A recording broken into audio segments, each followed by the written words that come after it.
नमस्कार साथियों। कल जो है वो हमने पढ़ा था अधिगम की परिभाषाएं। अधिगम का अर्थ जो है वो हम पढ़ चुके थे। आज हम पढ़ेंगे अधिगम की विशेषताएं कि जो अधिगम है उसकी क्या क्या विशेषताएं हो सकती है, वो आज अपन इस टॉपिक में पढ़ेंगे। तो आज का जो हमारा टॉपिक है वो रहेगा अधिगम की विशेषताएं।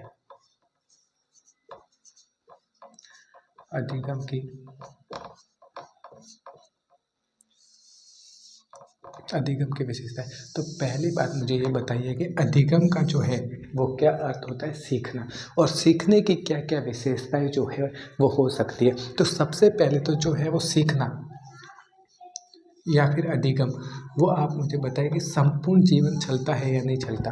एक बालक जब जन्म लेता है उस दिन से लेकर मृत्यु के अंतिम दिन तक जो है वो बालक, वो व्यक्ति जो है वो सीखता ही रहता है। तो क्या सीखना जीवन पर्यंत चलता है? जीवन का कोई भी दिन ऐसा नहीं होगा जब कोई व्यक्ति नहीं सीखता है। तो सबसे पहले तो यही होता है कि सीखना जो है वो जीवन पर्यंत चलता है। ठीक है। एक भी दिन पूरे व्यक्ति के संपूर्ण जीवन में जो है वो एक भी दिन ऐसा नहीं होता है जब व्यक्ति जो है वो सीखता नहीं है उस दिन। दूसरा क्या है, सीखना व्यवहार में स्थायी परिवर्तन है। अपन अधिगम किसको मानते हैं कि यदि व्यवहार में स्थायी परिवर्तन आ रहा है तो ही तो अपन उसको अधिगम मान रहे। तो सीखना क्या है कि सीखना जो है वो व्यवहार में स्थायी परिवर्तन है। कैसा परिवर्तन है? स्थायी परिवर्तन। जैसे कि यदि व्यक्ति के व्यवहार में कोई स्थायी परिवर्तन नहीं हो रहे तो अपन उसको सीखना या अधिगम मान ही नहीं सकते हैं। जैसे कि एक व्यक्ति है, वो उसने शराब पिया, अब शराब के नशे में वो अंग्रेजी बोल रहे हैं तो अपन जो है वो उसको अंग्रेजी का विद्वान नहीं मान सकते। अपन उसको अंग्रेजी में विद्वान कब मानेंगे? जब वह अंग्रेजी जो है वो उसके व्यवहार में परिवर्तन ला लेगी, वह हर समय अंग्रेजी बोलेगा, वह अंग्रेजी में किसी भी प्रकार से बातचीत कर सकेगा। यानी कि जब उसके व्यवहार में जो है वो अंग्रेजी को लेकर स्थायी परिवर्तन हो जाएगा, अंग्रेजी भाषा को लेकर, तब जो है वो अपन उसको अधिगम मानेंगे। तो अधिगम क्या है कि सीखना जो है वो जीवन पर्यंत चलता है। यह पहली विशेषता हो गई। सीखना जो है वो व्यवहार में, व्यक्ति के व्यवहार में क्या है, स्थायी परिवर्तन है। एक और अपन क्या कह सकते हैं, एक और अपन क्या परिभाषा दे सकते हैं कि सीखना सार्वभौमिक है। कि सीखना सार्वभौमिक है। इस संसार में जितने भी सजीव प्राणी हैं, चाहे वह मनुष्य है, चाहे वह जीव है, चाहे वह जंतु है, चाहे वह पक्षी है, चाहे वह किसी भी देश में रहता है, किसी भी महाद्वीप में रहता है, इस दुनिया में जितने भी सजीव प्राणी हैं वो सारे के सारे सीखते हैं। ऐसा कोई भी सजीव प्राणी नहीं होगा जो नहीं सीखते हैं। यानी कि सीखना क्या है, सार्वभौमिक है, पूरी दुनिया में ही सीखना पाया जाता है। तो सीखने की पहली परिभाषा क्या होगी कि जीवन पर्यंत चलता है, व्यवहार में स्थायी परिवर्तन है। और एक और अपन क्या परिभाषा कह सकते हैं कि सीखना जो है वो सार्वभौमिक है, यानी कि पूरी दुनिया में चलता है। जितने भी सजीव प्राणी होते हैं सब में सीखना पाया जाता है। एक अपन और क्या परिभाषा दे सकते हैं कि जो सीखना है वो विकास है। जो सीखना है वो विकास है। तो सीखना विकास है क्योंकि जैसे जैसे व्यक्ति जो है वो सीखेगा उसे नए नए ज्ञान की प्राप्ति होगी, शारीरिक रूप से भी वो मजबूत होगा। यानी कि जो सीखना है, सीखने से उसका शारीरिक और मानसिक क्या हो जाएगा, विकास होगा। पांचवा जो है अपन कह सकते हैं कि सीखना जो है अनुकूलन है। सीखना जो है अनुकूलन है। सीखना जो है वो क्या है, अनुकूलन है। अब देखो अनुकूलन कैसे है। एक व्यक्ति जो है वो जापान गया। जापान जैसे ही गया, अब उसको वहाँ पर जापानी भाषा सीखनी पड़ेगी। कौन सी भाषा? जापानी। यदि उसने ये जापानी भाषा सीख ली तो वह जापान में आसानी से समायोजित हो जाएगा, यानी कि जापान में जो है वो उसका अनुकूलन हो जाएगा। अब यदि वह जापानी भाषा नहीं सीखता है तो उसे वहाँ पर रहने में दिक्कत आएगी। तो सीखना क्या है, अनुकूलन, यानी खुद को परिस्थितियों के अनुसार यदि हमें डालना है तो हमें सीखना ही पड़ेगा। बिना सीखे अपन परिस्थितियों के अनुरूप नहीं ढल सकते। यदि हमें किसी भी देश में जाना है, किसी भी क्षेत्र में जाना है, तो उन परिस्थितियों में रहने के लिए, उन परिस्थितियों के अनुकूलन होने के लिए अपन को सबसे पहले क्या करना पड़ेगा, सीखना पड़ेगा। तो ये जो है वो सीखने की पांचवी विशेषता हो गई कि सीखना क्या है, तो कि सीखना तो अनुकूलन है। सीखने यदि व्यक्ति को परिस्थिति में जो है वो समायोजित होना है तो वो अनुकूलन, आप इसको समायोजन भी कह सकते हैं कि सीखना जो है वो अनुकूलन है, वो समायोजन है। ठीक है। अब जो है पांचवा पॉइंट क्या था कि सीखना अनुकूलन है। एक अपन क्या कह सकते हैं कि जो सीखना है या फिर जो अधिगम है वो क्या है, कोई नया कार्य करना है। सीखना या अधिगम क्या है, कोई नया कार्य जो है वो करना। अब देखो कैसे हो गया, मैंने आपको एक उदाहरण दिया था कि यदि कोई व्यक्ति जापान जाता है और उसे उन परिस्थितियों में अनुकूल होना है तो उसे जापानी भाषा सीखनी पड़ेगी, तब जाके वो उन परिस्थितियों में जो है वो अनुकूल हो जाएगा। वैसे ही यदि अब वह व्यक्ति जापानी भाषा सीख रहा है तो कोई ना कोई नया कार्य तो कर रहा है ना, एक नया कार्य कर रहा है। यानी कि यदि व्यक्ति कुछ सीख रहा है तो वो क्या कर रहा है, नया कार्य कर रहा है। उसे वो कार्य नहीं आता, उसने वो सीखा हुआ नहीं है, तभी तो वो उसको सीख रहा है। तो सीखना क्या है, नया कार्य करना है। यानी कि यदि एक व्यक्ति कुछ सीख रहा है, कुछ अधिगम कर रहा है, तो मतलब क्या है कि वो कुछ ना कुछ जो है वो नया कार्य कर रहा है। ठीक है।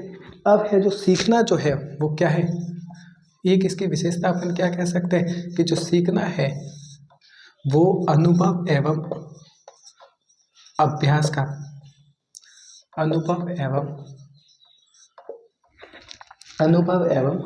अभ्यास का परिणाम है। जो सीखना है वो क्या है,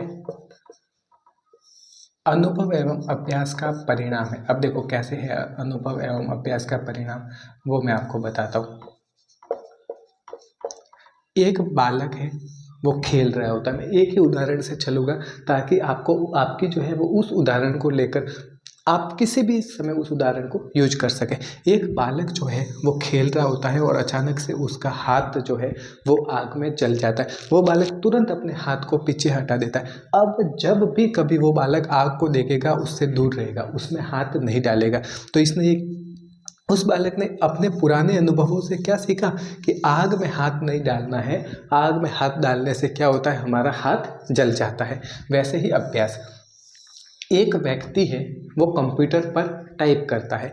जब वह शुरुआत में टाइप करता है तो बहुत धीरे धीरे करता है, एक एक वर्ड को देख के लिखता है। लेकिन जैसे जैसे वो अभ्यास करता है उस टाइपर पर, एक समय ऐसा आता है कि वो बिना देखे कुछ भी टाइप कर लेता है। तो अब उसने ये कैसे सीखा, ये अभ्यास से सीखा। उसने रोज जो है वो टाइप करता था और टाइप करते करते उसको क्या हो गया, अभ्यास हो गया, और अभ्यास से उसने जो है वो सीख लिया। तो ये क्या है, अधिगम या सीखना जो है वो क्या हो गया, अभ्यास एवं अनुभव का परिणाम हो गया।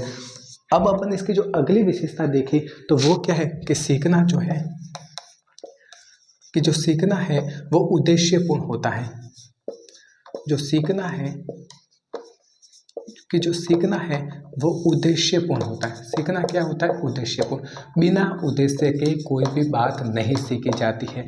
यदि आप बिना उद्देश्य लेकर कुछ भी करते हैं तो आप नहीं सीख सकते हैं। जैसे कि आप मूवी देखते हैं, उसकी जो कहानी होती है वो आप थोड़े दिनों में भूल जाते हैं। क्यों? क्योंकि आपका उस मूवी को देखने का उस कहानी को याद करने का कोई उद्देश्य नहीं होता। आपका उस मूवी को देखने का एक ही उद्देश्य होता है कि मुझे जो है वो थोड़े समय के लिए मनोरंजन करना है। लेकिन अब आप जो मनोविज्ञान पढ़ रहे हो, रीट की तैयारी कर रहे हो, इसके लिए रीट की जो आप तैयारी कर रहे हो, इसके लिए आप मनोविज्ञान पढ़ रहे हो, हिंदी पढ़ रहे हो, गणित पढ़ रहे हो, आप इन चीज़ों को सीख रहे हो। क्यों सीख रहे हो? ताकि आपके जो रीट है वो अच्छे अंकों से क्वालिफाइड हो जाए। तो सीखना तो उद्देश्यपूर्ण हुआ ना, बिना उद्देश्य के कभी कोई बात सीखी ही नहीं जाती। तो सीखना क्या है, उद्देश्यपूर्ण है। यदि हमारा कोई उद्देश्य होता है तब ही जो है वो हम सीख सकते हैं। अगला जो है वो क्या है, सीखना विवेकपूर्ण है। सीखना क्या है, सीखना जो है वो विवेकपूर्ण है। यहाँ पे सीखने के लिए जो है वो व्यक्ति को धैर्यशील होना पड़ता है। एक ही दिन में नहीं सीखा जा सकता। कुछ बातें ऐसी होती है जो व्यक्ति अकस्मात अनुभव के द्वारा सीख लेते हैं, जबकि कुछ सीखना ऐसा होता है जिसके लिए हमें बार बार अभ्यास करना पड़ता है। तो सीखने के लिए जो व्यक्ति को है वो विवेकपूर्ण होना पड़ता है कि एक दो दिन में कुछ भी नहीं सीखा जाता। जैसे आप मनोविज्ञान पढ़ रहे हो, यदि आप पहली बार मनोविज्ञान पढ़ रहे हो तो आपको बहुत ही कठिनाइयाँ आ रही होगी।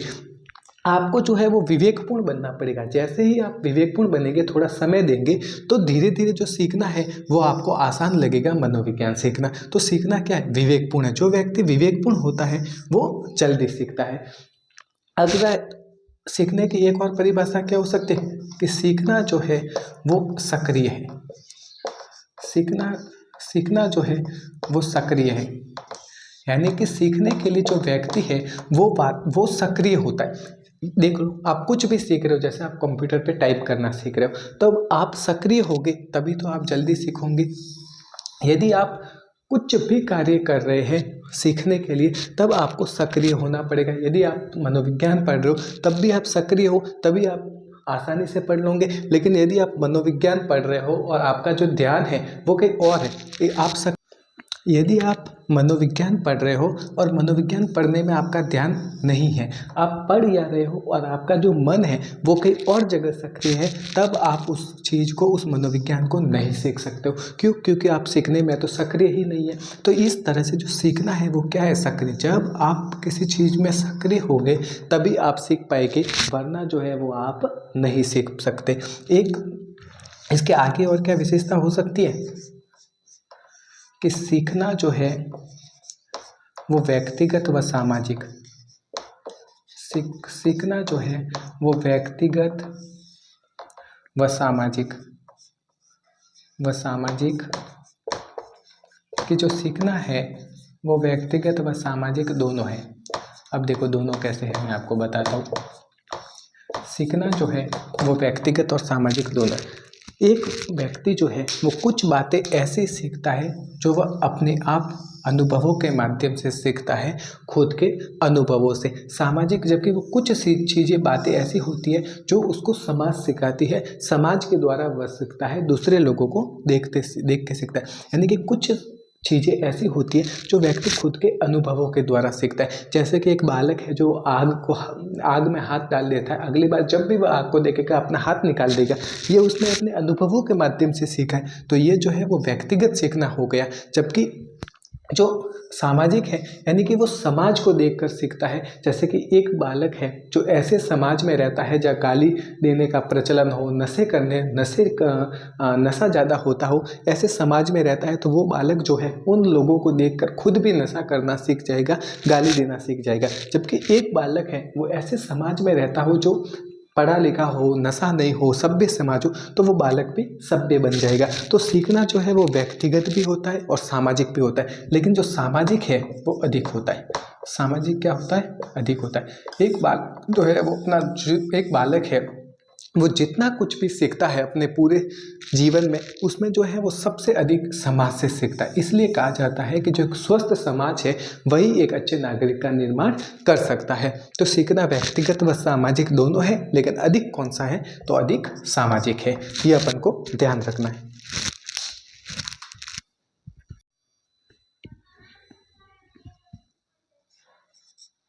अब सीखने की जो अगली विशेषता है वो क्या होगी कि जो सीखना है वो खोज करना है। सीखना क्या है, देखो सीखना बिल्कुल एक खोज करना है। जब व्यक्ति कुछ सीख रहा होता है तो वो वास्तव में जो है वो खोज कर रहा होता है। सीखना जो है वो खोज करना है। जैसे कि अपन न्यूटन ने जो है वो गति के नियम दिए, तो उन्होंने ये खोज ही तो की है गति के नियमों की।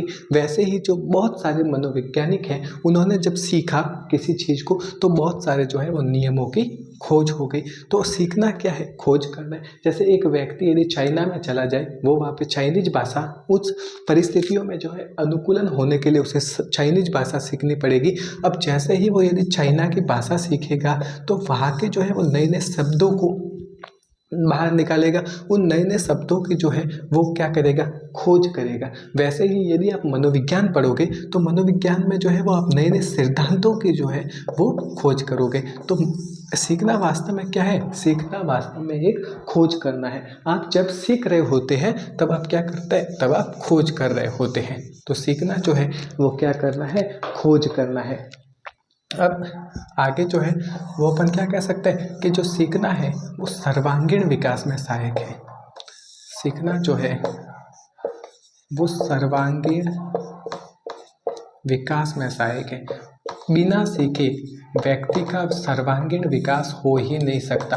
सर्वांगीण विकास यानी व्यक्ति का संपूर्ण विकास, शारीरिक, मानसिक, सामाजिक संपूर्ण विकास जो है वो सर्वांगीण विकास में आता है। यदि एक बालक, एक व्यक्ति सीख ही नहीं सकता तो वह समाज में रह भी नहीं सकता, समाज के नियम कायदों को नहीं सीख सकता, तो उसका जो शारीरिक, मानसिक, सामाजिक विकास जो है वो पूरी तरह से सीखने पर निर्भर करता है। एक व्यक्ति जब समाज के नियम सीखता है, जब मानसिक रूप से सीखने लग जाता है, तब वह व्यक्ति जो है वो समाज के अनुकूलन हो जाता है और अपनी दैनिक क्रियाओं को करने लग जाता है। तो ये सीखना जो है वो क्या होता है, सर्वांगीण विकास में सहायक होता है। अब अगला जो है वो क्या कि सीखना जो है वो वातावरण यानी अपने चारों ओर का जो परिवेश है, सीखना वातावरण में क्रियाशीलता की उपज है। सीखना क्या है कि सीखना जो है वो वातावरण में क्रियाशीलता की उपज है। यानी एक बालक या व्यक्ति कब सीखेगा, जब वह वातावरण में सक्रिय रहेगा, जब वह वातावरण में सक्रिय रहकर कोई ना कोई क्रिया करेगा तब ही वह सीख पाएगा। एक बालक या व्यक्ति कब सीखेगा, जब वह उसके आसपास का जो वातावरण है उसमें सक्रिय रहे और उस सक्रिय रहकर कुछ क्रियाएं करे, कुछ कार्य करे, तभी तो वह सीखता है। तो सीखना क्या है, वातावरण में जो है वो क्रियाशीलता की उपज है। तो ये हमने जो पढ़ा वो था सीखने की विशेषताएं, अधिगम की विशेषताएं। अब अपन जो आगे पढ़ेंगे वो कि अधिगम के कितने प्रकार हैं, कि हम कितने प्रकार से जो है वो सीख सकते हैं, या अधिगम के जो है वो कितने प्रकार है, वो अभी अपन आगे पढ़ेंगे। मैं उम्मीद करता हूँ कि जो सीखने की विशेषताएं हैं वो आपको बहुत ही अच्छे तरीके से समझ में आई होगी। यदि आप इनको 1-2 बार वीडियो देख लोगे तो शायद ये सारी जो विशेषता है वो आपके कंठस्थ हो जाएगी। मोटी मोटी यही विशेषता है जो मैंने आपको बता दी। हर बार परीक्षा में यही से इन विशेषताओं में से ही सवाल एक जरूर पूछा जाता है, तो आप इन विशेषताओं को जरूर याद करें। अब जो अपन पढ़ेंगे वो है सीखने के प्रकार।